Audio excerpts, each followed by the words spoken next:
Wayne Pert woke up to find a stranger standing at his doorstep, and the only way he survived is because he had a gun. Before you see the interview about his story, let me let you know that we have a gun giveaway going on right now. It's absolutely free, but it ends really soon. All you need to do is click the link in the description down below to learn which brand new gun you could win. Now you can hear Wayne tell this amazing story in his own words.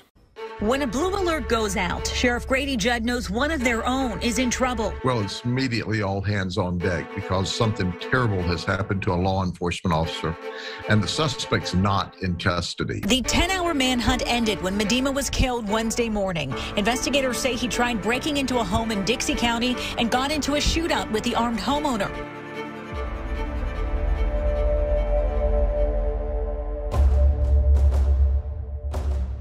I'm here in Dixie County, Florida, talking with Wayne Pert. Wayne, you survived a deadly force incident right here in your home. The bad guy had to come down this driveway to get to your home and attack you and your girlfriend. Tell me a little bit about what happened. We're going to try to give viewers some insight into what really happens in a situation like this. Well, earlier that morning, my girlfriend Kay, she heard a vehicle pull up, and I didn't hear it. But then she come out to check, see if anyone was out there. Didn't see anything. So then she come back out, was going to take our dog out for a walk, let him use the bathroom. And this is 7 in the morning. This isn't late at night when bad guys come out. Huh? Yes, sir. It's, and then she went and opened the door, and I heard her screaming, and I run in there. She said there was a man standing at the steps there. And I opened the door and looked and talked to him and asked him if I could help him. He said he had run out of gas and coasted up in here, and it's a good 3/4 of a mile off the road. Yeah, we're a bit off the highway here. Yes, sir. And I said, well, let me get my pants on and I can see if I can't help you. I told Kay that I didn't feel something wasn't right with this guy, the way he was acting, the way he was dressed, and you're not going to coast off 19 up in here. And, you know, he had parked his vehicle on the side of our truck and we couldn't see him. He blended in with it. But when I come out the second time, when I had got my pistol then at that time, and I had it in my holster, and when I opened the door again, he was standing right at the bottom of the steps. And I asked him to back up a little bit because I didn't want him right there on top of me when I come out. He went to turn, act like he was going to walk away from me, and he turned back, and I saw him pulling his hand out of his coat pocket because he had his hands tucked in his pockets. And when I saw that, he turned and he shot me point blank twice. Without a word? Just not a word. No argument at the door? No? No, sir, he didn't say nothing. And other than he was telling me that he run out of gas, and that's the only thing he had said. Okay. And you told me that you fell forward out the door. Yes, sir. I fell. It was about 3 steps down from the trailer floor to the bottom of the concrete patio we have, and I fell there, and I rolled over on my side, and he jumped over me. Did you know where you were hit? You knew you were hit, but did you know where you were hit? I knew I was hit in my arm. And I looked at my wrist, and it looked like it was blood. I still have the bullet there. Fragments still in your wrist? Yes, sir. But when he jumped over me and run up in the house, he had the pistol between Kay's eyes and was going to shoot her. I had pointed mine at him, pulled the trigger, but I didn't have one in the chamber. No round in the chamber at that time? No, sir. Okay. But I had thrown one in there with my hand blowed out like it was, and then I just emptied my gun on him until he fell. Now you said you're carrying a Taurus 9mm. Yes, but sir. You haven't had the magazine loaded all the way full. You didn't have all 12 in there, did you? No, sir. Only carry about 5 or 6 in it at a time. Okay. And in the course of stopping him, of shooting him, tell us what happened there. What did you see?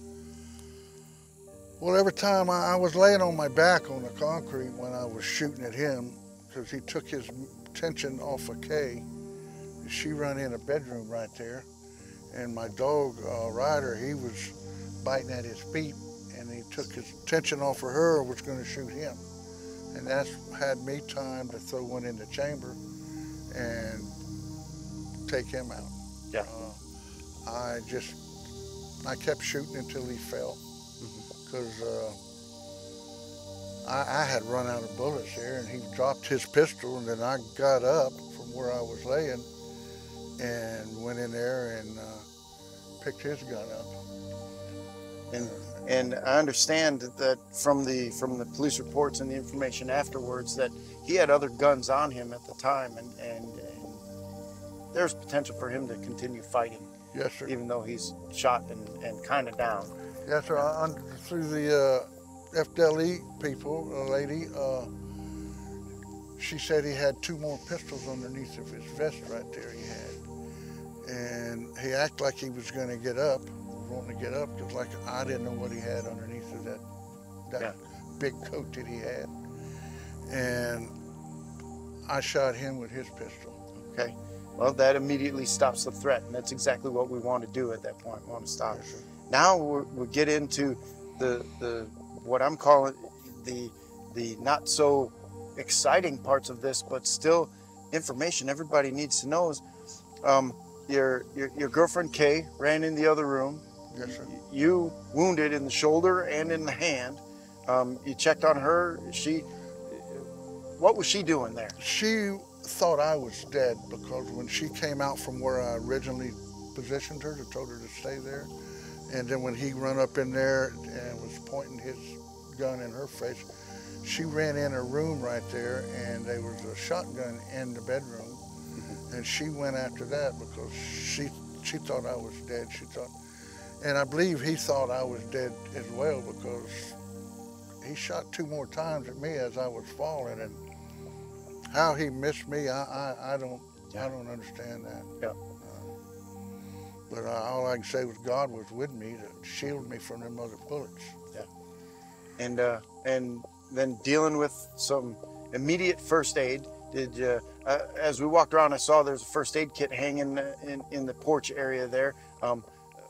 Did you have that before the shooting, or did you get that afterwards? I believe that was there before the shooting, but once he hit the ground, and then I got Kay to come out of the room with that shotgun, she had jumped over him and come out, and then she went to putting sponges and rags on where I was bleeding at to keep it from bleeding. Yeah. And I'm told the 911 call, and this is where, for me, the story gets very, very interesting, because you had no knowledge that the guy who showed up at your door was a suspect in shooting a police officer the night before. That is correct, because I had left my cell phone on the dining table, and Kay's phone was on the table out on the porch. Yeah. And we didn't get the message because we didn't hear it. Yeah, that blue alert that goes out in Florida. Yes, sir, we just didn't have our phones with us. So Kay describing her panicked phone call with the 911 operator. She's ended up trying to get help out here. How long did you wait at the scene of a shooting for police officers to arrive to someone they believed had just shot one of their own? How long did it take for people to get here?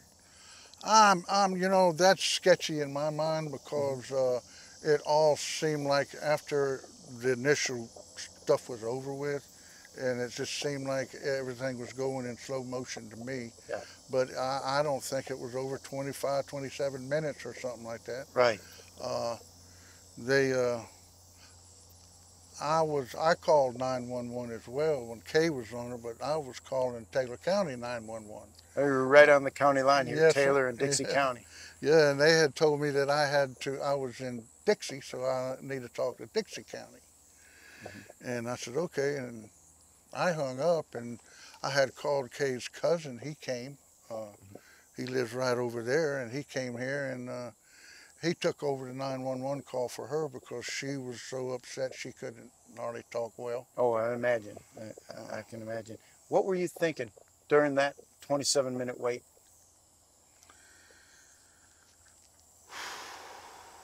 A lot of things went through my mind. I was thankful for God that we was both here, and that he didn't harm her. And I was thankful that I had my pistol with me. And the funny thing is, if you can see any humor in this, I started not to bring my pistol that morning when we came here, when we left Perry. And I said, no, I better bring it. And that occurred, and we was just... Yeah, there's no telling when. We don't get to choose when, do we? No, sir, we sure don't. Yeah. You don't ever know who's going to pull up beside you.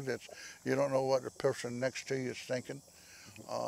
You have to be on alert at all times.